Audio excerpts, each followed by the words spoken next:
Hey guys, if you want to learn about this SQL, so we have a best platform on the internet. So you can search on the Google W3 school. So you can get the interface, and you can see here.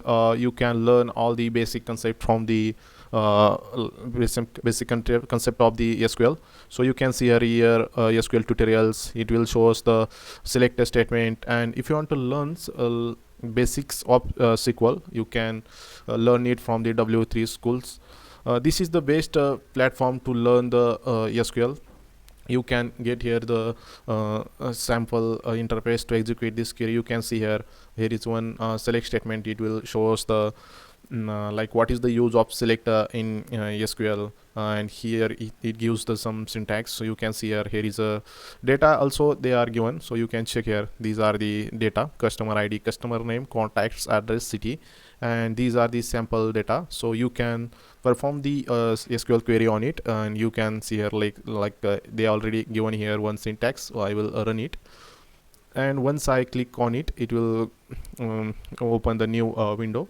And let's say I will run this. You can see here on the right side, this is your database, and these are the column, these are the table names and the records which are present.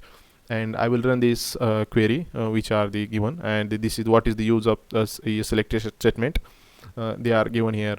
Like select means suppose we have one table and there is a multiple columns. So in that case, suppose let's see.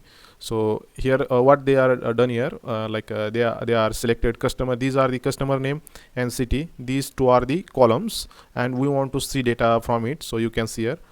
These are the customer names and city. So these are the two columns. You can see here city and customer names. These are the two columns. We are checking the data of these two column only. So in that case, we can use the select statement. Okay, I will run this query, and you can see. Okay, I will click on it.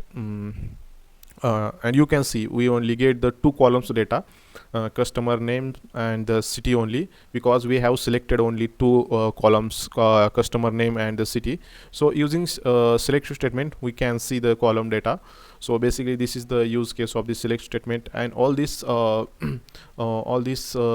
basic tutorials are provided in this W3 school, and you can refer this to learn the SQL for the basic clearing, basic concept clearing. Once you clear this, you can switch the different platforms. Once you this complete, so you can tell me. I will tell you what are the next steps to